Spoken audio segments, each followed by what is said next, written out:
Amém, irmãos? Nós estamos então na série Unidade, onde nós temos falado sobre a importância de nós andarmos juntos como igreja. Então Deus, Ele tem um desejo no coração dele, que os seus filhos andem unidos, andem juntos. Não só nos reunirmos aqui no domingo juntos para adorar, mas que o nosso estilo de vida seja um estilo de vida comunitário, onde um se importa com o outro, onde tudo que nós temos, nós estamos à disposição dos nossos irmãos para nos doar, para ajudar. E da mesma forma, nós também podemos contar com nossos irmãos como parte de uma família, a família de Deus. Então, quantas coisas preciosas que nós temos aprendido aqui, que temos sido orientados por Deus, alinhados como igreja, palavras que nos edificam, palavras que nos alinham, palavras profundas do Senhor. E eu tenho certeza que Deus está nos levando cada vez mais a um nível mais profundo, tanto de intimidade com Ele, como também de vivência de igreja. É muito importante nós estarmos com as nossas bases bem estabelecidas para aquilo que Deus vai cada vez mais trazer para nós. O crescimento, o avivamento do Senhor, e nós temos que, como igreja, estar preparados. E hoje eu quero compartilhar com vocês uma palavra que tem como título Paz, o fruto da unidade. Nosso texto base está em Colossenses 3, que diz assim, você pode acompanhar na tela. E acima de tudo tenham amor, pois o amor une perfeitamente todas as coisas. E que a paz que Cristo dá dirija vocês nas suas decisões. Pois foi para essa paz que Deus os chamou, a fim de se formarem um só corpo. E sejam agradecidos. Amém. Glória a Deus por essa palavra. Esse trecho bíblico está inserido numa série de recomendações que Paulo vem dar para a igreja de Colosso, e incentivando essa igreja a andar unida, como nós temos falado aqui. Então Paulo lista vários comportamentos e atitudes esperados para que então eles possam andar nessa unidade. Nós já falamos vários desses comportamentos nas últimas palavras que nós ministramos aqui no domingo. E é interessante nós observarmos que Paulo, ao falar com a igreja, ele não tem uma preocupação principal na individualidade nossa. E dá uma lista de tarefas e regras de como nós individualmente podemos ser um bom cristão. Por mais que nós aprendemos também com isso, mas nós podemos perceber que Paulo, quando ele falava com os irmãos, ele geralmente se dirigia à igreja, sempre incentivando comportamentos do coletivo. Ele tinha uma preocupação muito séria que a igreja andasse junto, que a igreja andasse bem, em harmonia. Então a preocupação dele era com a vida coletiva dos cristãos. Várias vezes as recomendações sempre vão ser a respeito dos relacionamentos. E é o que nós vimos nas últimas mensagens, nós compartilhamos já. E ele destaca então essa importância da comunidade cristã vivendo em união. E ele fala aqui que se alguma coisa vier a perturbar essa unidade, essa harmonia, devia então, nesse momento, chamar a paz de Cristo então para guiar esse momento. Para guiar, ser o árbitro, o juiz dessa disputa. Porque Paulo fala que nenhum espírito estranho devia se infiltrar nos relacionamentos dos membros da igreja com os seus irmãos, destruindo aquela paz. O que é essa paz? A paz coletiva, a paz que Cristo dá para a igreja. Essa união que tem de coração. Então ele diz, se acontecer de vir ter qualquer atitude, qualquer tipo de comportamento que venha ameaçar essa paz, essa unidade, nós devemos começar a decidir, nós devemos chamar para decidir o que é melhor para a igreja, a paz de Cristo. Ou seja, você deve pensar no coletivo. Nós temos que tomar decisões pensando que a paz de Cristo permaneça. Se existe algum comportamento em mim que de alguma forma afete o todo, prejudique a igreja ou não some a igreja, eu devo mudar a fim de que a paz de Cristo se conserve no meio de nós. Então isso que ele vem dizer, que a paz de Cristo seja esse juiz, que ele guia nossas decisões, o nosso comportamento, manter essa harmonia. Então esse é o propósito de Deus. Ele quis sempre formar uma família para si que andasse junto, sendo um só corpo. A harmonia é o resultado da paz nos relacionamentos. Deus nos chamou para viver a igreja de forma que nós vivamos em paz com Ele e entre nós. É a paz que Deus depositou para nós. Então todos nós que estamos aqui, eu tenho certeza que se pedisse para você, você desejaria para a sua própria vida ter uma vida de paz. Nós desejamos a paz. E nós sabemos que essa paz que nós precisamos para viver, nós encontramos ela em Cristo. O que muitas vezes nós ainda temos dificuldade de entender é que essa paz em Cristo, ela também depende de como nós nos relacionamos com o nosso irmão. A minha paz também é condicionada à unidade da igreja, ao estar bem e conectado à igreja. Não tem como eu ter a paz de Cristo andando sozinho. Porque aqui, como nós vimos nesse texto, a paz foi destinada ao corpo. ela pertence à igreja, à família de Deus. A paz que Jesus deixou é à igreja e não a você sozinho somente. Então, hoje nós temos que nos aprofundar cada vez mais em compreender que paz também não é somente nós não estarmos magoados com alguém ou nós termos brigas ou divisão com alguém. Isso é nós evitarmos os conflitos, é também um tipo de paz. Mas muito mais que isso, a paz que Deus nos chama a ter é aquela paz onde nós colaboramos um com o outro para avançar cada vez mais, para andar em harmonia cada vez mais. Então nós precisamos investir em compreender o que é a paz que Deus espera de nós e como nós vamos viver essa paz. O primeiro ponto que você pode completar na sua guia é: a paz está na comunhão. A paz está na comunhão. Então, às vezes, nós temos um entendimento um pouco equivocado sobre o que é paz. Por exemplo, imagine uma pessoa numa situação em que ela está lá no meio de um alvoroço, de uma briga, num desconforto, está agitada, está estressada, e no calor das emoções ela fala: me deixem em paz. Quantos de nós já usamos essa expressão, quem sabe em algum momento, me deixem em paz? Muitas vezes essa pessoa está associando essa paz ao cessar das falas, ao silêncio, a ficar sozinho. Quem sabe realmente o que essa pessoa precisa nesse momento é de espaço, de silêncio, de tempo. Mas paz, ela só vai desfrutar quando os relacionamentos estiverem em harmonia. Por mais que ela se isole e ande sozinha, não dá para dizer que ela está em paz enquanto ela não resolveu o que está pendente. A paz está condicionada a relacionamentos saudáveis, onde estão alinhados, conectados. Então é importante nós compreendermos que ninguém vive em paz sozinho. A paz de Jesus, ela é destinada, como eu falei antes, ao corpo de Cristo. Ela foi compartilhada a nós como um coletivo. Então o desejo de Jesus, ao nos destinar paz no coração, é para que a gente pudesse ter a capacidade de andar juntos. Nós temos paz com Deus. É muito interessante que quando nós vamos compreender paz para Deus, paz tem muito a ver com amizade. A Bíblia fala que nós éramos inimigos de Deus e Deus nos reconciliou com paz e nos tornou amigos dele. Nós fizemos as pazes com Deus no momento que nós recebemos Jesus no nosso coração e nos permitimos a mudar nossos comportamentos e viver a vontade dele. Então a nossa paz com Deus foi conectada, e essa paz que Deus depositou para a sua igreja, ela é para ser estendida nos nossos relacionamentos. Como nós lemos ali em Colossenses, Deus nos chamou para essa paz a fim de formar um só corpo. O objetivo de Deus é que nós andássemos conectados um com os outros e não sozinhos. Então esse é um dos alvos e um dos objetivos de Deus, a nos dar a sua paz, de nos fazer filhos dele, é de pertencermos a uma família e termos outros irmãos que também desfrutam dessa paz de Jesus.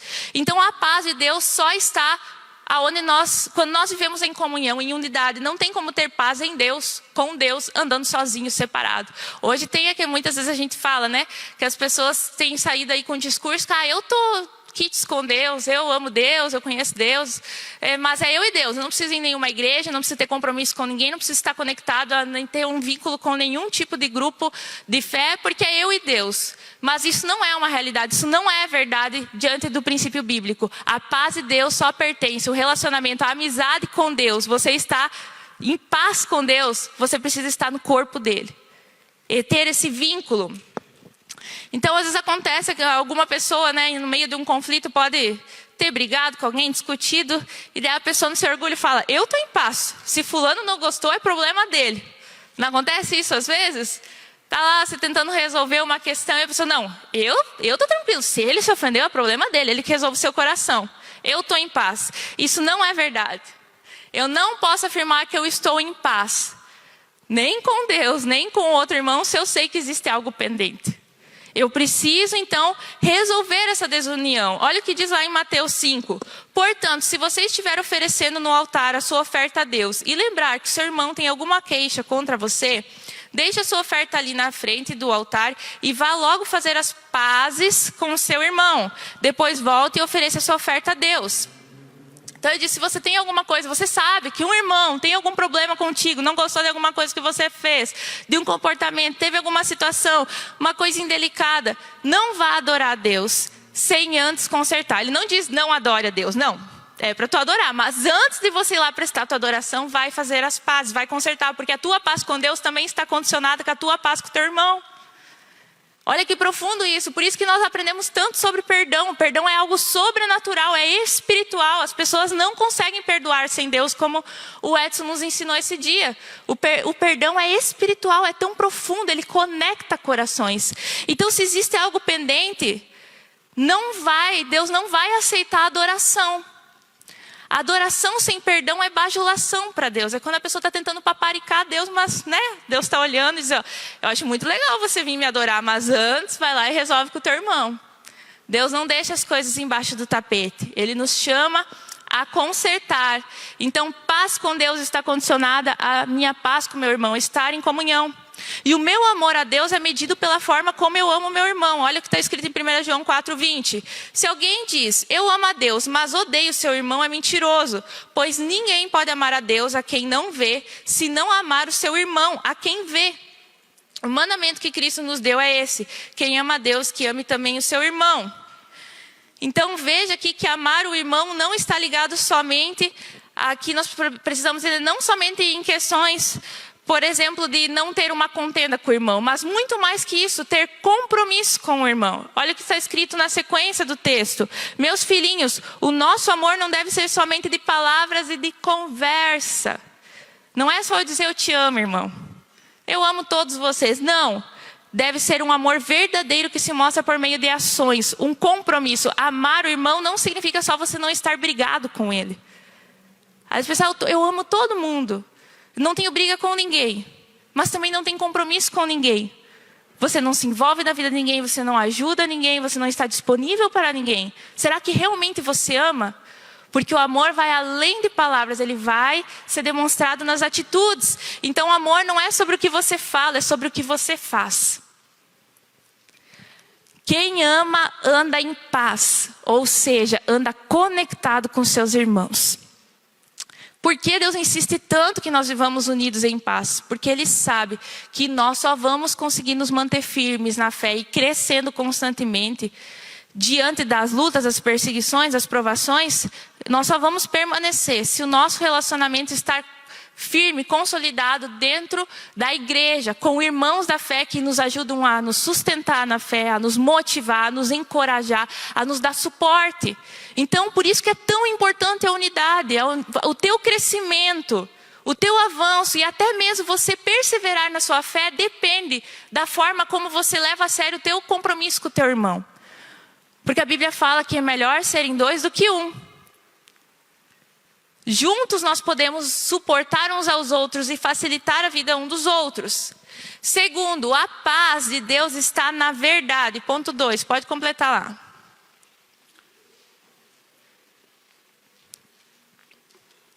Você pode pensar assim, então é a paz a qualquer custo, né? Até se a pessoa está fazendo uma coisa errada, que eu estou vendo que não está legal, é pecado. Então, para manter a harmonia, não vamos falar nada.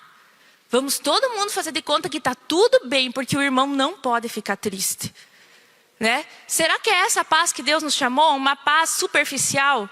É claro que não. Deus nos chamou para uma paz baseada na verdade. Romanos 12:18 já nos orienta.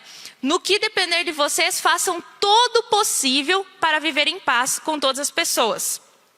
Ok. Se acontecer então de alguma pessoa estar ofendida comigo, eu tentei refazer os laços, tentei de todas as formas possíveis reatar aquele relacionamento e a pessoa não quer. Ela não quer reatar a paz, ela não quer me perdoar.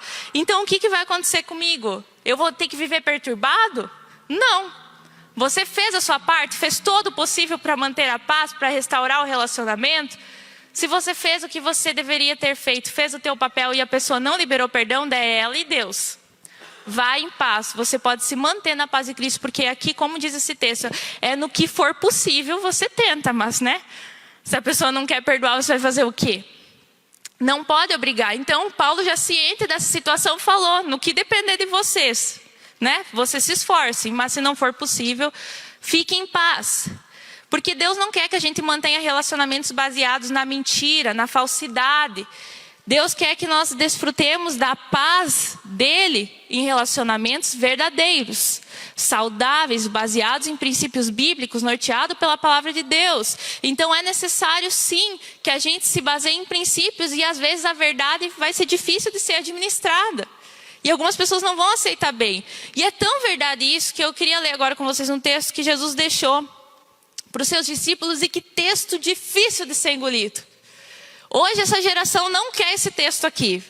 E se a igreja toma esse comportamento, orienta alguma pessoa a agir nesse comportamento, a igreja, não deve ser Deus que está mandando isso, porque Deus é paz e amor.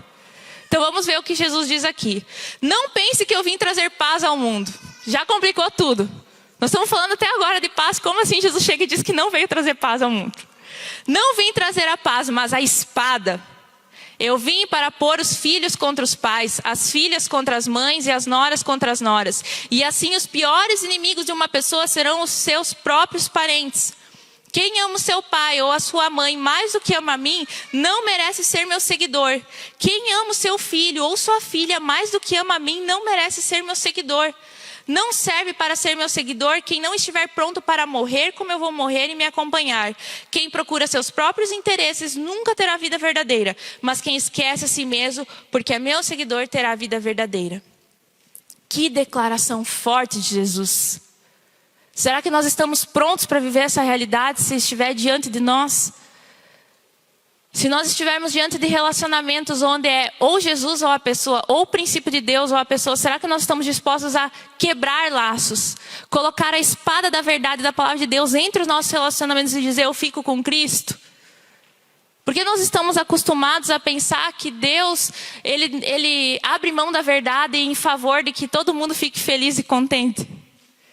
A paz de Cristo sempre vai ser baseada na verdade. A declaração não vim trazer paz, mas espada pode parecer um pouco confusa no primeiro momento. Porque a Bíblia, nós vamos encontrar Jesus falando várias vezes que ele é portador da paz. Nós vamos ver o profeta Isaías declarando Jesus como príncipe da paz. E o próprio Jesus falou que bem-aventurados são os pacificadores. Então, como ele mesmo poderia dizer que não veio trazer a paz? É nesse contexto que Jesus está falando. Ele não veio para trazer um tipo de paz política, interesseira e superficial.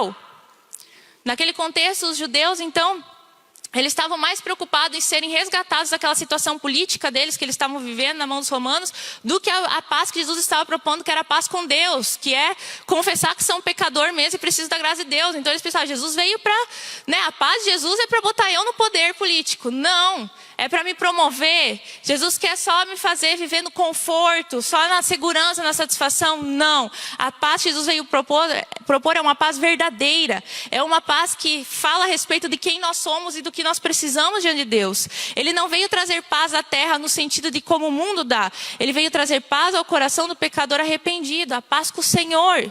Quando Jesus disse que veio trazer espada, isso significa que a sua pessoa, a pessoa de Cristo e a mensagem de Cristo causaria divisões, discussões, debates, discórdias, reações contrárias, de ódio e até mesmo perseguições. Porque a verdade entra em confronto com a mentira, e aqueles que não querem aceitar essa verdade, eles vão tomar uma postura de estar contra. E hoje as pessoas têm confundido amor. Amor hoje no mundo é o quê? Aceitar tudo.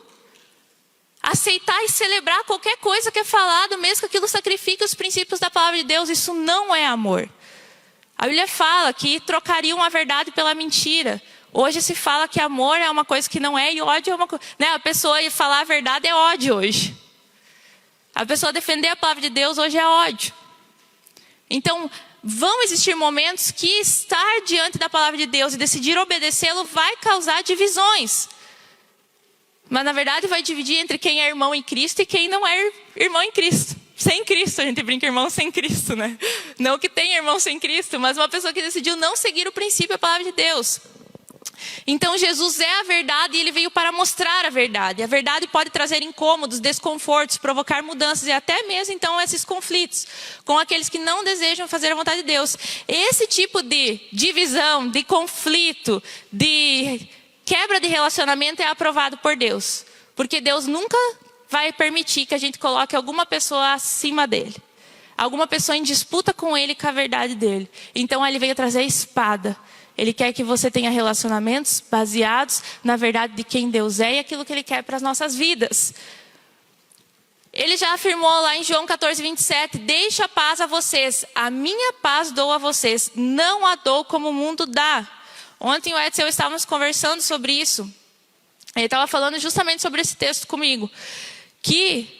Qual que é a paz que o mundo dá? Né? Às vezes a gente vai ensinar, a gente ensina, a paz do mundo é aquela paz que passa, não é a paz permanente. E a gente só bota a questão da permanência da paz. Mas também não compreendemos a paz de outra forma. O mundo dá um tipo de paz. Afinal, não tem tantas pessoas lá fora que quando você olha e diz, nossa, parece que elas estão tão bem. O mundo dá um tipo de paz, mas é uma paz baseada no seguro, na segurança e no conforto. É uma paz baseada em coisas que esse mundo oferece, que vem através de um saldo bancário, de relacionamentos lucrativos, de poder, de influência. O problema é que todas essas coisas elas podem ser abaladas. E em algum momento essa paz vai embora junto com essas coisas, quando se perde. E esse tipo de paz que o mundo oferece não é capaz. O saldo financeiro, o poder, a influência, a reputação não é capaz de fazer você se tornar conectado com Deus novamente.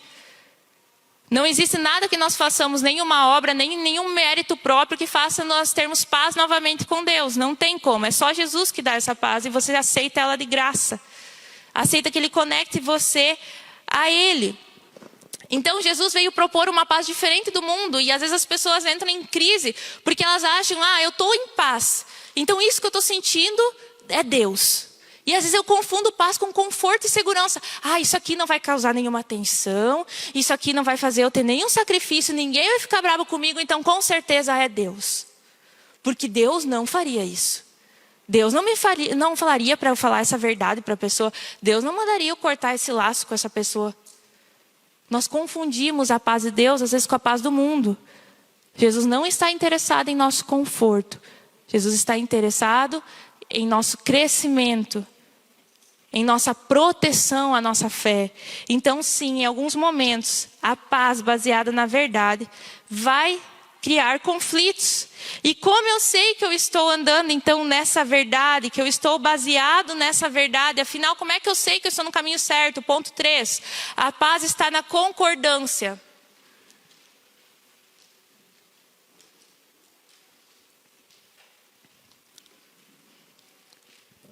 Todo mundo aí?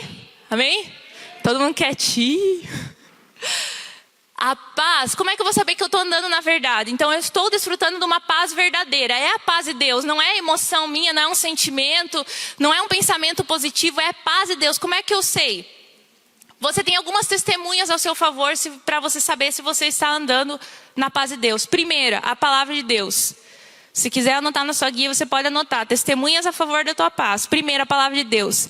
Existe base bíblica que defenda a minha conduta, a minha decisão, o meu comportamento? Aquilo que eu vou fazer, a forma que eu estou vivendo, a decisão que eu estou tomando, eu tenho base na Bíblia para isso? Existe alguma defesa na Bíblia para o que eu estou fazendo? Se tem, amém. Primeira testemunha a teu favor, você está andando na verdade. Segunda testemunha, são os seus frutos. Que resultados essa decisão, esse comportamento tem provocado em minha vida? Eu estou mais próximo de Deus, dos meus irmãos? O reino de Deus está ganhando com isso? O nome de Jesus está sendo glorificado? Que frutos, que resultado está tendo dessa minha decisão? Se eu estou andando na verdade de Deus, se eu estou fazendo a vontade de Deus, andando nos princípios de Deus, sempre vai ter fruto. Sempre vai ter colheita para Deus, sempre vai ter você vivendo mais próximo de Deus, você estando mais integrado à comunhão do corpo de Cristo, você produzindo mais glória para Jesus, você levando mais pessoas para Jesus, sempre. Porque tudo que Deus faz na nossa vida visa a Ele. E a nossa resposta a Ele deve ser a mesma coisa. Então, existem frutos dessa minha decisão positiva? E terceira, testemunha a teu favor, a bênção dos seus irmãos. A aprovação dos seus irmãos. Afinal, nós andamos em corpo. E aqui você pode tomar como referência pessoas maduras para então dar essa bênção ou confirmar que você está no caminho certo. Meus irmãos aprovam a minha conduta? Pessoas maduras que estão liderando a minha vida, a minha família, que estão cuidando de mim, eles aprovam a minha conduta? Eu estou na bênção? Existe acordo? Então essas são as 3 testemunhas para eu saber se eu estou andando na verdade. E daí eu posso dizer, se eu estou com essas 3 testemunhas a meu favor, eu posso dizer que de fato eu estou na paz de Deus. Eu estou baseado na palavra de Deus. Eu estou frutificando, está dando bons resultados para Deus. E eu estou tendo uma conduta aprovada. Então eu preciso observar essas coisas, porque nós fomos feitos para andar em corpo, em unidade. Toda decisão que você tomar, ela vai ter que passar pelo cunho da igreja. Não estou dizendo, vou pedir todas as coisas. Não, mas as pessoas observam na sua vida que o teu estilo de viver, as tuas decisões estão acima de qualquer suspeita. É uma conduta correta, verdadeira. Traz glória para Deus. Vamos ler o texto em Mateus 18 que diz assim: se o seu irmão pecar contra você, vá e a sós com ele mostre-lhes o erro. Se ele o ouvir, você ganhou o seu irmão. Mas se ele não o ouvir, leve consigo mais 1 ou 2 outros, de modo que qualquer acusação seja confirmada pelo depoimento de 2 ou 3 testemunhas. Se ele se recusar a ouvi-los, conte à igreja. E se ele se recusar a ouvir também a igreja, trate-o como pagão e publicano. Digo a verdade, tudo que vocês ligarem na terra terá sido ligado no céu, e tudo que vocês desligarem na terra terá sido desligado no céu. Também digo que se 2 de vocês concordarem na terra em qualquer assunto sobre o qual pedirem, isso será feito a vocês por meu Pai que está nos céus. Pois onde se reunirem 2 ou 3 em meu nome, ali eu estou no meio deles. Quando nós observamos esse texto aqui, ele vem trazer um alerta. Que uma atitude pecaminosa, onde a pessoa resiste a mudar o seu comportamento, te desliga do corpo de Cristo. Isso a Bíblia está falando. Uma pessoa que resiste a mudar o seu coração, resiste a mudar a sua postura, mesmo sendo alertada, mesmo sendo levada à correção. Essa pessoa, ela deve ser desligada do corpo. Porque a paz de Cristo, que deve nos manter unidos, ela tem que ser baseada na verdade e na concordância. Você não pode estar em paz com Deus se não faz parte do corpo dele. Então se a pessoa já não faz parte do corpo, ela não está em paz com Deus. E olha que interessante esse texto. A igreja recebeu do próprio Jesus a autoridade para fazer isso, ligar e desligar. É muito forte isso. Deus conferiu autoridade à igreja para que ela levasse a pessoa à correção. E a partir de um coração obstinado que resiste em mudar, a igreja tem a autoridade de ligar e desligar. Sim, esse texto está falando de autoridade para ligar e desligar. É muito forte isso. Mas é responsabilidade da igreja conectar coisas. E olha, o que é incrível desse texto, que também é muito difícil hoje nós compreendemos no mundo onde tudo é paz e amor, que é uma paz e um amor que eu falei não de acordo com a palavra de Deus. Quando uma pessoa resiste a mudar, resiste a promover essa paz do corpo de Cristo, que promove a unidade do corpo de Cristo, e ela se coloca diante disso em condição de dureza, não quer. A Bíblia manda que a igreja trata essa pessoa como pagão e publicano. Para nós hoje não faz muito sentido o nosso contexto pagão e publicano, mas a gente precisa entender como eram tratados então o pagão e o publicano que Jesus está se referindo. Eram pessoas no tempo de Jesus que eram excluídas pelas pessoas que pertenciam ao povo de Deus. Elas eram reprovadas. Ninguém os recebia em casa, não havia amizade com essas pessoas. Porque elas estavam reprovadas diante de Deus, né, na visão das pessoas daquela época. Então elas eram pessoas impuras. Pessoas que estavam longe de Deus. Então Jesus, para fazer as pessoas entender como devia tratar uma pessoa que resiste a mudar de vida, que quer estar no corpo sem mudar de vida, ele diz, eu vou dar um exemplo para você saber como tem que tratar essa pessoa. Trata como um pagão e publicano. Não tem amizade com quem não quer fazer a vontade de Deus, com quem não quer conservar a paz do corpo de Cristo. Não tem dó. Isso é paz baseada na verdade. O que Jesus está falando aqui é que é para reprovar mesmo. É para reprovar a conduta errada. Porque isso conserva a paz. E mantém em todos nós o temor que andar com Cristo é coisa séria. Que igreja é coisa séria. Que fazer o reino de Deus acontecer é coisa séria.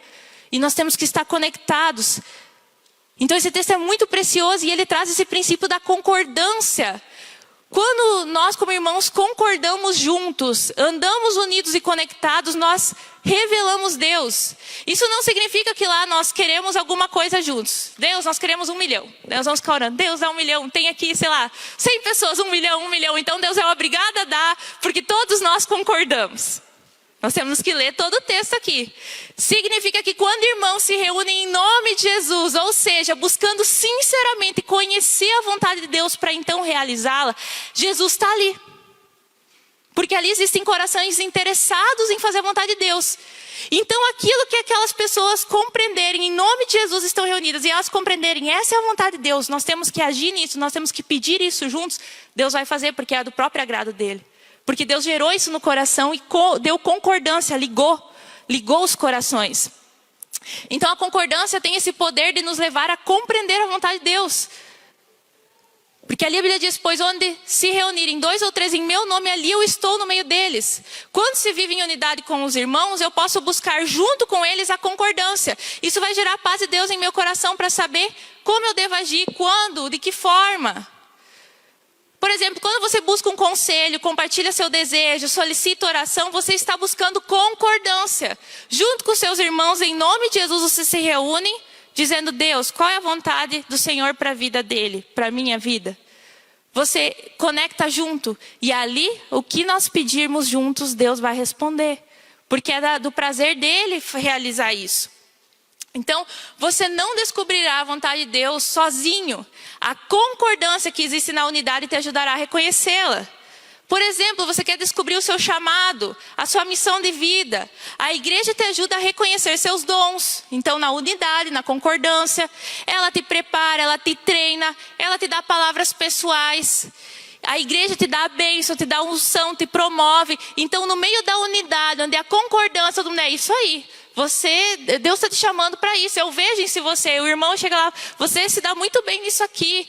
A tua palavra foi bênção para a minha vida. E a concordância, você começa a entender a vontade de Deus cada vez mais para a sua vida. Agora, se você anda solitário, sozinho, não anda em unidade, você vai ter dificuldade de conhecer a vontade de Deus para os teus caminhos. Porque Deus se agrada de se revelar na unidade. Jesus está onde estão 2 ou 3 no nome dele. Então, quem vive a vontade de Deus, desfruta da paz de Deus. Conclusão. A paz de Deus pertence à família de Deus. Só desfruta dessa paz quem anda em união com ela. Então, como eu falei aqui no início, irmãos, a paz que Jesus deixou, ele diz, eu deixo a vocês, a quem? Aos seguidores de Jesus, aos discípulos de Jesus que estavam dispostos a seguir isso. Aquela paz preciosa que Jesus tem para dar. Que nos orienta, que nos governa, que nos mostra a vontade dele, que nos faz ter amizade com Deus. Essa paz é destinada para a igreja. E nós, individualmente, podemos desfrutar dessa paz quando nós nos colocamos em união. Porque nessa unidade a paz de Cristo flui. Se você deseja provar do fruto da paz, ande em unidade. Com essa palavra eu quero incentivar você, vamos colocar em pé.